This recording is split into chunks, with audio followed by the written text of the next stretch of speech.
didn't know what to expect when we visited the Rohingya refugee camps. No matter how many countries we visit, it will always affect you one way or another.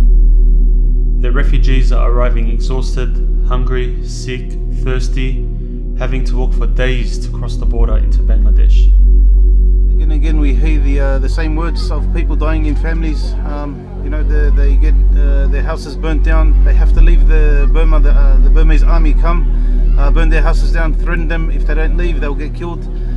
So they come, and the words that she said, and again I'm referring back to the seerah of the Prophet ﷺ, is early on in Mecca, when the Prophet ﷺ was actually taken out of Mecca, or forced out of Mecca, just because he believed in Allah. And the sister said the same thing. The only reasons that they're made to leave Myanmar is because they believe in Allah subhanahu wa ta'ala, because they're Muslims.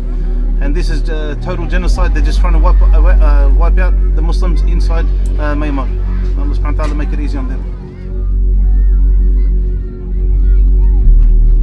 Many have become separated from their families or fled on their own. Everybody has suffered extreme loss. Alhamdulillah, we have our sister here whose name is Tahira. She's 50 years old, or above 50 years old. She just mentioned to us the Burmese army actually 28 days ago.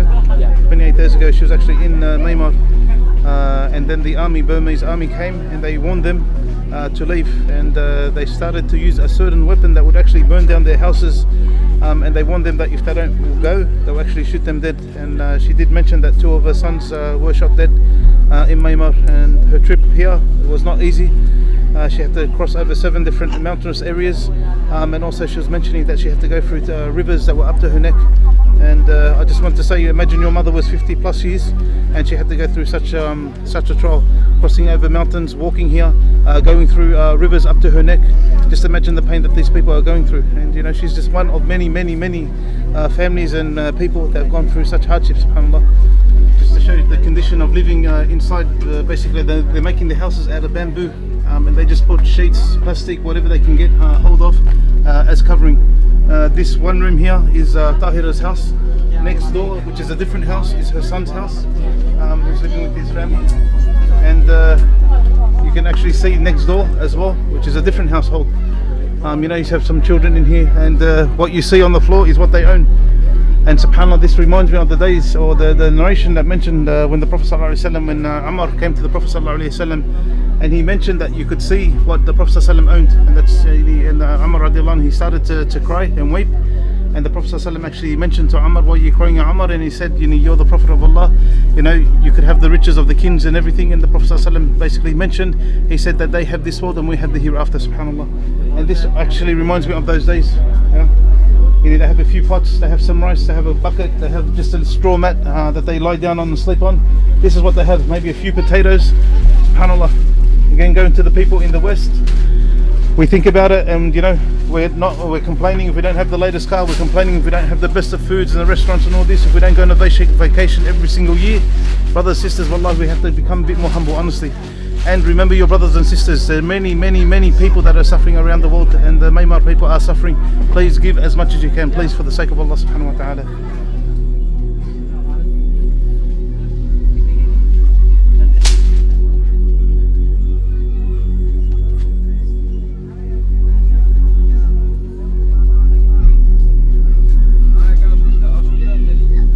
As violence continues in Myanmar, their numbers and their needs grow.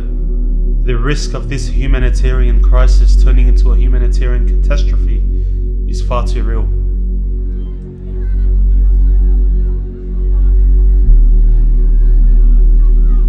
Al-Ihsan Foundation was on the ground to provide essential help such as food aid and water well projects. Alhamdulillah, it's going to be a huge day today. We're giving out 5,400 packs. As you can see, they're starting to deliver, and we've got many trucks, and this delivery or this handout will take the whole day by trucks coming from the warehouses, unloading, coming over here to distribute. The people actually got cards, or the refugees have got cards, and all the food items will be distributed to them here. So alhamdulillah, it's going to be a massive day. Come with me, inshallah. If you notice, just up here you'll see all the tents where they're living. These are makeshift housing. So